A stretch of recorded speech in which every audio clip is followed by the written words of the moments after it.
Bilirsiniz ki, keçən həftə Azərbaycanda əlamətdar bir hadisə oldu və bu əlamətdar hadisə üçün müxtəlif tədbirlər keçirildi. Bu tədbirlərin bəziləri çox işıqlandırıldı, çünki kütləvi idi, insanlar çox gedirdi. Amma bəzi tədbirlər bəlkə biraz kölgədə qaldı, çünki qatılan insan sayısı az idi. Amma əhəmiyyəti heç də bundan ötürü bunu azaltmaq olmaz. Əhəmiyyətli bir tədbir idi. Bu tədbir ümumiyyətlə Heydər Əliyev zirvəsinə yürüyüş idi ki, bunu Hava və Ekstremal İdman Növləri Federasiyası təşkil etmişdi. Və bu yürüyüşün tərkibində bir çox insanlar var idi. Bunlar tələbələr, müxtəlif məslək sahibləri, məsələn, bizim kimi həkimlər və ya götürək ki, media mənsubları idi. Və ümumiyyətlə biz bu dalğanı, necə deyərlər, bu havanı istifadə edərək biz bugün rubrikamızda çoxdandır haqqında danışmaq istədiyimiz ekstremal idman növləri və xüsusilə bunların insan həyatına təsiri və eyni zamanda bunlarda nələrə diqqət etmək lazımdır ki, siz bu idman növlərində zərər çəkməyəsiniz, ancaq bu idman növlərinin sizin bədəninizə və həyatınıza gətirəcək müsbət xüsusiyyətlərini qavraya biləsiniz. Amma məqsədimiz daha genişdir. Biz bu və eyni zamanda ümumiyyətlə məfhum, hobbi məfhumu haqqında danışmaq istəyirik. Çünki bir çox mütəxəssislər, yəni psixoloqlar iddia edirlər ki, kimin ki hobbisi var, o həyatda çox irəli gedir. Hətta öz işində, yəni əsas işində müəyyən daha keyfiyyətli nəticələr əldə edir, perspektivi olur, həyata baxışı dəyişir və bütün bunların insan həyatında önəmli olduğu üçün biz özəlliklə bu mövzuya çox yaşa proqramında da toxunmaq istədik və mən istərdim ki, o yürüyüşdə eyni zamanda Vasifin kollegası da iştirak edirdi və mən onu dəvət etmək istəyirəm. Həkim, uroloq, cərrah Elnur Mirzəliyev bizimlə bərabərdir. Elnur Mirzəliyev, tibb elmləri namizədi, uroloq. 1997-2003-cü illərdə Rusiya Federasiyası Rusiya Dövlət Tibb Universitetində təhsil alıb. 2003-2005-ci illərdə Rusiya Dövlət Tibb Universitetinin Urologiya və Operativ Nefrologiya kafedrasında ordinatura keçib. 2005-ci ildə Rusiya Dövlət Tibb Universitetində Urologiya və Operativ Nefrologiya kafedrasında aspiranturaya daxil olub. 2003-2009-cu illərdə Moskvanın Pirogov adına bir nömrəli kliniki xəstəxanası Rusiya Dövlət Tibb Universitetinin Urologiya və Operativ Nefrologiya kafedrasının klinik bazasında uroloq işləyib. 2009-cu ildən Mərkəzi Gömrük Hospitalının uroloqudur. Salam aleyküm. Hoş gəldiniz. Artıq bir həftə keçib, amma özünüzü necə hiss edirsiniz? İcazə verin, hər ikinizə soruşum bunu. Görün, qonağa birinci söz verək. Bir şey deyim, bu keçmiş bir həftədə bəlkə mən toplam Vasif doktora ünsiyyətdə ola biləcəyim vaxt bizim o yürüyüş zamanı bir yerdə olduğumuz vaxtdan az oldu. İşə aid olmayan ünsiyyəti nəzərdə tuturam.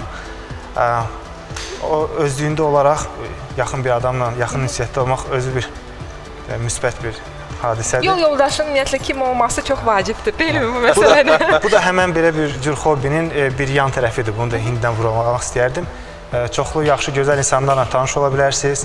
Sizin həyat düşüncənizə, həyat tərzinizə uyğun olan bir adamlarla, sizə xoş olan adamlarla daha çox sıx ünsiyyətdə qala bilərsiniz. Biz nə üçün bugün Elnur doktor buraya dəvət etdik? Çünki Elnur doktor hobbi məfhumuna çox uyğun bir insandır. Ümumiyyətlə, hobbilər haqqında nə deyirlər? Deyirlər ki, hobbilər bir çox vaxt insanın elə həyatının özü olur. Bəzi insanlar var ki, hobbiləri üzərindən, əsas işləri deyil, hobbiləri üzərindən çox məşhurlaşırlar və bəzən də görürsən ki, bundan çox varlı insan da olublar və ya çox tanınmış insan da olublar. Elnur doktor özü çox başarılı bir uroloqdur və Moskvada neçə illər oxuyub və orada elmlər namizədi dissertasiya müdafiə edir və bugün də aktiv urologiya ilə məşğuldur. Biz özümüz elə birlikdə işləyirik, biz əməkdaşıq, amma hobbi məfhumunu biz elə bir ki, bir-birimizdə tapdıq. Necədir?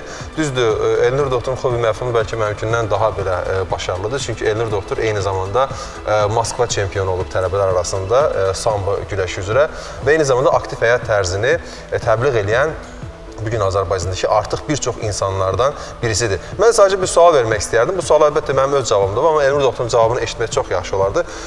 Hobbiləriniz sizə həyatda nə qatıb sizcə? Hər bir hobbi insan həyatına hərəkət gətirir ilk növbədə və bu hərəkətin həm sosial tərəfi var, həm bioloji bir tərəfi var.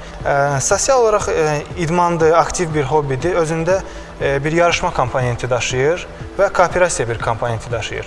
Siz hər hansı bir idman növü ilə, ya tutam trekkinglə, dağda gezməklə məşğul olduqda siz başqa bir insanlarla sıx kontaktda olmağı məcbur olursunuz və onlarla rahat dil tapmağı öyrənirsiniz. onlarla birgə iş görməyə öyrənirsiniz. Komanda işinə öyrəşirsiniz. Bəli. Bu həyatda çox vacib olan bir şeydir və nəinki bu hobbidə, idman içində, sizin professional işinizdə də başqa insanlarla əlaqə qurmaqda da sizə yardım edir. Tutalım, indi güləşdən desək, əgər siz hansısa bir komandanın içində məşq edirsinizsə, sizin xüsusi özəl öz fənləriniz var, taktikalarınız var. Siz onları məcbur olub sizinlə yaxın məşq edən adamlarla bölüşməlisiniz. Çünki əgər o insan ki, egoist olsa, düşünsə ki, mən bunu saxlayayım, bu bicdi olsun, bunu başqa vaxt eləyim, o insan bu fəndin, bu texnikanın əksini görməyəcək və o əksinin inkişafını özü inkişaf elətdirməyəcək. Və sabah haçansa başqa yerdən bir qara kəmər usta gəlsə, daha mükəmməl bir usta gəlsə, əlbəttə ki, məğlub olacaq. Ona görə bu işin içində siz öyrənirsiniz, bir-birinizə inkişafınızda kömək, yardımçı olmağa. Bu ilkin ən vacib bir şeydir. Bu idmandan, hobbidən götürdüyüm ən vacib bir dərsdir. Ümumiyyətlə, sözün açıq, Elnur doktor mənim söyləmək istədiyim hər şeyi söylədi. Eyni zamanda hobbi insanı hər gün məşğul olduğu rutin işindən nisbətən ayırma və onun həyatına hərəkət və eyni zamanda mən deyərdim ki, rəng qatmaq üçündür. Məsələn, götürək ki, siz həkim ola bilərsiniz, siz bir restoranda hətta yemək paylayan da işləyə bilərsiniz, çox məşhur professor ola bilərsiniz. Ancaq hobbilərinizdən kimi gül becərir, kimi bağ becərir, kimi idmanla məşğul olur, kimiləri isə bax bu şəkildə dağa çıxır və o hobbilərindən qazandığı nailiyyətləri gətirib öz işinə tətbiq etdiyi zaman həm öz işində başarılı olur və mən söyləyərdim ki, insan özünü də daha xoşbəxt hiss eləyir.